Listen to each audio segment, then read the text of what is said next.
Salut, j'espère que tu vas bien. Aujourd'hui, je te retrouve pour une nouvelle vidéo. Et dans cette vidéo, en fait, on va continuer notre série sur la fin des temps et plus précisément, on va voir aujourd'hui la différence entre l'église de Jésus et l'église de Satan, de qui sont constituées chacune de ces églises, quels sont leurs buts, comment est-ce qu'on rentre dans chacune de ces églises. Ce sont vraiment les questions auxquelles on va répondre aujourd'hui. Mais avant de répondre à ces questions, avant de rentrer dans le vif du sujet, je vais te laisser en fait avec certaines images, notamment la cérémonie d'inauguration d'un tunnel en Suisse qui a eu lieu en juin 2016, ainsi que quelques interviews du domaine de l'industrie musicale. Et je te retrouverai juste après. Si c'est la première fois que tu es sur la chaîne, je te souhaite la bienvenue. Je m'appelle Esther, n'hésite surtout pas à t'abonner. Et moi, je te retrouve tout de suite.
Why do you still do it? Why are you still out here?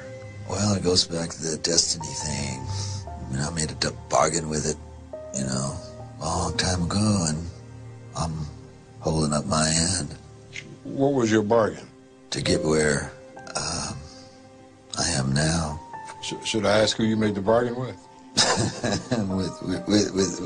with the chief commander. On this earth? And in this earth, and then in a world we can't see.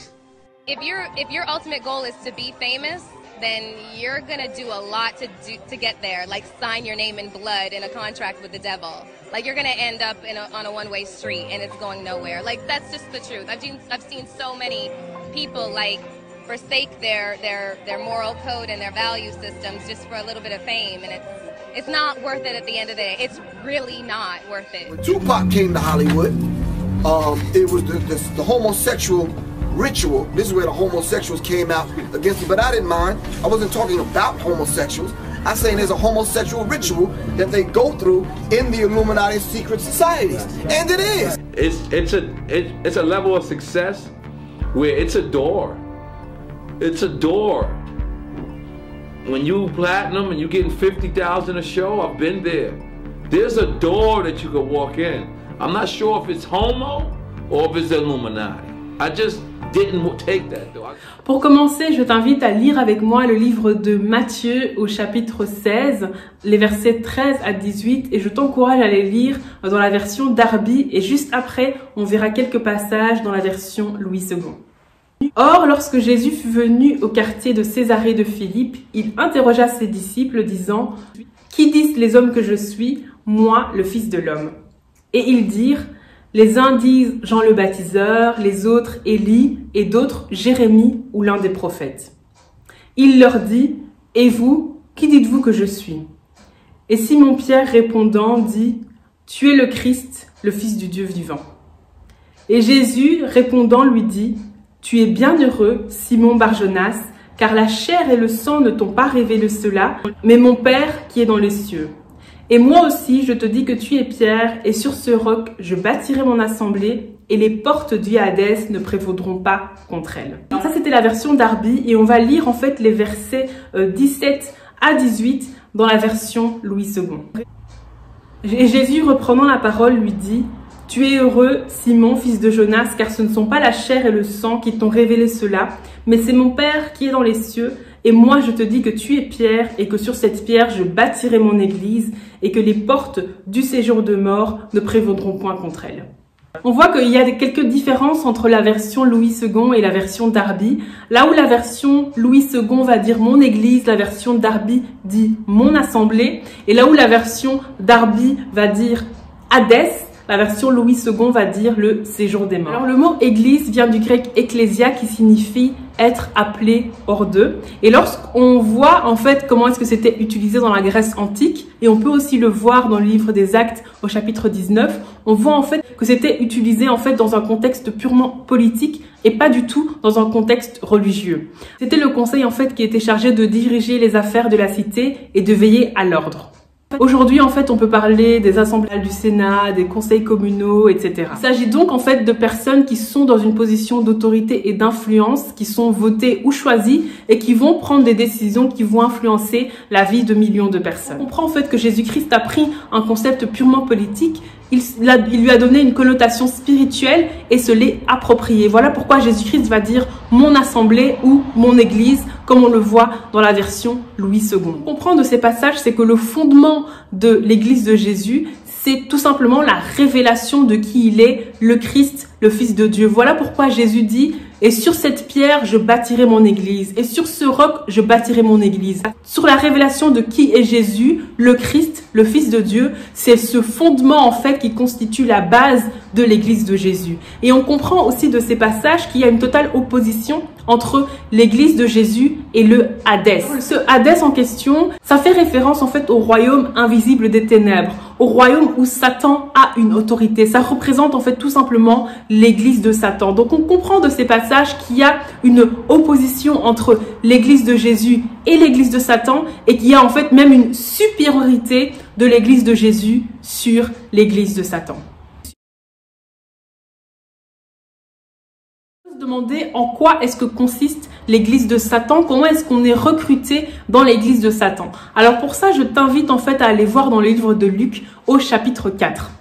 Le diable, l'ayant élevé, lui montra en un instant tous les royaumes de la terre et lui dit « Je te donnerai toute cette puissance et la gloire de ces royaumes, car elle m'a été donnée, et je la donne à qui je veux. Si donc tu te prosternes devant moi, elle sera toute à toi. » Jésus lui répondit « Il est écrit, tu adoreras le Seigneur ton Dieu et tu le serviras lui seul. » Ce passage, ça constitue le récit de la tentation. On peut même parler directement de la deuxième tentation qu'a fait le diable à Jésus. Et ce qui est très intéressant, c'est la réponse de Jésus. Alors que le diable va proposer à Jésus la gloire, la richesse, etc., en échange au fait que Jésus va se prosterner devant lui, Jésus va répondre que seul Dieu mérite l'adoration et le service. Pourquoi? Parce que Jésus comprend très bien en fait que le but de Satan, c'est d'être adoré. Ce que nous devons véritablement comprendre, c'est que Satan veut être adoré par les hommes. Et par rapport à ça, il y a tout un dessein, il y a tout un plan qu'il a mis en place.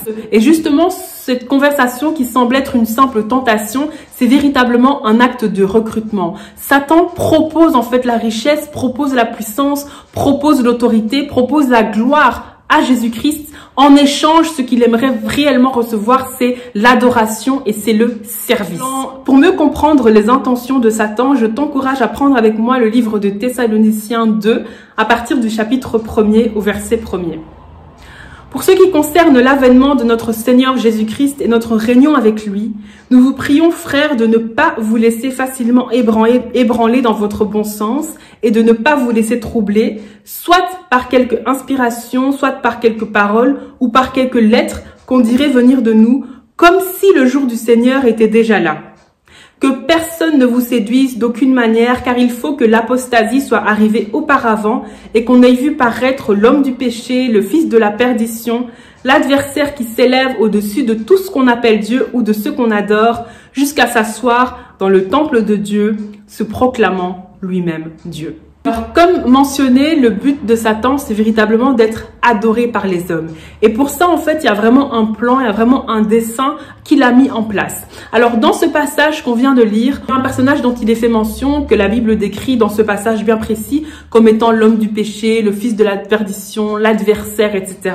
Ce personnage qui est mentionné dans le livre de Thessaloniciens, il est mentionné dans le livre de la Genèse comme étant la postérité du serpent. Il est mentionné dans le livre d'Ézéchiel comme étant le prince de Tyr. Il est mentionné dans le livre d'Apocalypse comme étant la bête. Ce personnage, en fait, il s'agit de l'Antéchrist. Personnage que Satan va utiliser pour justement, au travers de lui, pouvoir être adoré par les hommes. L'Antéchrist fait totalement partie du plan de Satan, il fait totalement partie des desseins de Satan pour, in fine, en fait, qu'il trouve cette adoration qu'il désire. La proposition que Satan a fait à Jésus-Christ de lui offrir la gloire, la puissance, la richesse, etc.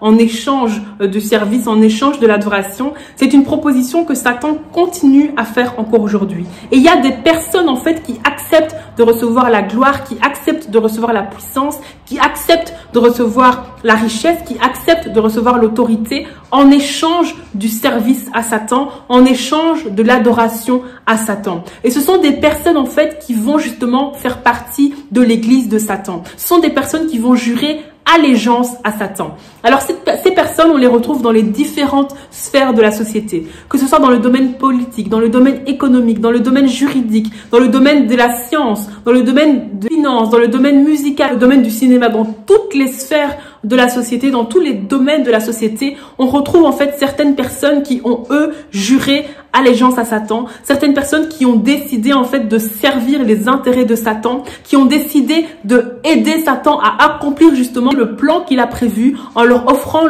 leur service, en leur offrant leur adoration. Les personnes en fait font véritablement de Satan leur Dieu et le rôle en fait de l'église de Satan, c'est justement de préparer la venue de l'Antéchrist. Alors ces personnes qui forment l'église de Satan, elles se réunissent en fait dans des sociétés secrètes qu'on peut qualifier comme étant des sectes ou comme étant des groupements où des personnes d'élite, des personnes d'influence se réunissent et toutes ces sociétés secrètes forment toutes ensemble en fait l'église de Satan qui a pour but de préparer justement la venue de l'Antéchrist. Le but en fait de l'Antéchrist dont la venue est en train d'être préparée par l'église de Satan, c'est justement en fait de mettre en place un gouvernement dictatorial qui sera appelé le nouvel ordre mondial et qui fonctionnera sur la base du contrôle total annus coptis, comme on peut le voir en fait sur le billet d'$, où sont mentionnés justement ce contrôle total ainsi que le nouvel ordre mondial en latin.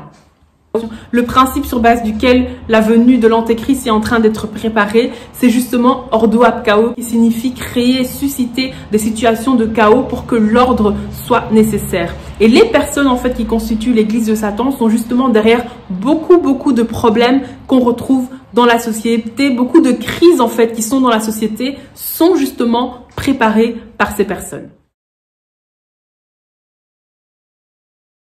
Alors comme on l'a vu, le terme ecclésia qui a été traduit par église signifie être appelé hors d'eux. Et il y a véritablement un appel en fait qui est lancé par Jésus-Christ pour que nous puissions justement faire partie de son église. Cet appel, on le trouve également dans le livre de Marc au chapitre 16 où la Bible nous dit « Allez et prêchez la bonne nouvelle à toute la création. Celui qui croira et qui sera baptisé sera sauvé, mais celui qui ne croira pas sera condamné. » L'église de Jésus est constituée justement par toutes les personnes en fait qui vont répondre à cet appel de croire en la bonne nouvelle de Jésus-Christ. Lorsque Adam et Ève ont préféré obéir à Satan plutôt qu'à Dieu, il y a une certaine autorité en fait qui a été transférée à Satan. Voilà pourquoi lors de la tentation, Satan va dire que les royaumes lui ont été donnés. Ces royaumes lui ont été donnés lors de la chute d'Adam et Ève dans le royaume des ténèbres. Et le but en fait de l'église de Jésus, c'est justement de sortir un maximum de personnes du royaume des ténèbres. Des personnes en fait qui vivent les conséquences du péché et la plus grave étant qu'ils sont en route pour l'enfer. Le but en fait de l'église de Jésus, c'est de sortir un maximum de ces personnes du royaume des ténèbres pour les emmener dans le royaume de Dieu. Et pour ça en fait, la seule porte d'entrée, c'est la nouvelle naissance. La seule façon de faire partie de l'église de Jésus, ce n'est pas d'être membre de la religion catholique, protestante, orthodoxe ou quoi que ce soit. La seule porte d'entrée dans l'église de Jésus, c'est de naître de nouveau. C'est par la foi croire au sacrifice de Jésus-Christ à la croix qui est mort pour chacun d'entre nous. Et prendre la décision de se repentir, de vivre une vie qui va plaire à Dieu. Lorsqu'on prend ces décisions, qu'est-ce qui se passe? On reçoit la vie éternelle, on est de nouveau, on passe du royaume des ténèbres au royaume de Dieu et on passe et on devient membre de l'église de Jésus. L'église de Jésus est constituée par des personnes en fait qui au travers de la nouvelle naissance ont répondu à l'appel de Christ, qui ont pris la décision de commencer à promouvoir le royaume de Dieu sur terre pour qu'un maximum de personnes puissent sortir du royaume des ténèbres et rentrer dans le royaume de Dieu et pour préparer aussi l'église à l'enlèvement. Le Seigneur Jésus donne son autorité et sa puissance à tous les membres de son église pour justement pouvoir en fait mener à bien cette mission. Alors Jésus-Christ est véritablement la seule porte d'entrée vers l'église de Jésus, la seule porte d'entrée vers le royaume. Alors si toi tu réalises que tu n'es pas encore enfant de Dieu, si toi tu réalises que tu n'es pas encore membre de l'église de Jésus, si toi tu réalises en fait que tu n'as pas encore été réconcilié avec Dieu au travers de la nouvelle naissance, je t'encourage à faire cette prière avec moi. Le but c'est pas vraiment de répéter les mots, mais c'est plus d'être sincère en fait, de véritablement croire que Jésus-Christ est mort pour chacun de tes péchés, pour que tu puisses avoir une victoire dessus, pour chacune de tes maladies, pour que tu puisses avoir une victoire dessus, sur chacun de tes maladies, pour que tu puisses avoir une victoire dessus, pour que tu puisses avoir une vie différente. Et si c'est ton désir, je t'encourage à faire cette prière avec moi. Seigneur Jésus, je crois en toi, je crois que tu es le Fils de Dieu et que tu es mort pour moi à la croix. Et aujourd'hui, je prends la décision de faire de toi le Seigneur et le Sauveur de ma vie. Je prends la décision de faire ta volonté. Amen. Amen. Gloire à Dieu si tu as fait cette prière et je te félicite. Alors je vais prier pour toi et avec toi. Seigneur, je te remercie pour mon frère, ma sœur qui vient de prendre la décision de faire partie de ton royaume, qui vient de prendre la décision d'être réconcilié avec toi. Seigneur, je te demande vraiment de guider mon frère, ma sœur vers des personnes qui vont l'aider à grandir dans sa foi, qu'il soit connecté à une église qui va lui prêcher la parole de Dieu, qu'il soit connecté à une église qui va l'aider justement à accomplir la destinée que tu as prévue pour sa vie et que rien n'empêche en fait d'accomplir tout le plan que tu as prévu pour lui. Amen. Amen. Gloire à Dieu. Amen, gloire à Dieu.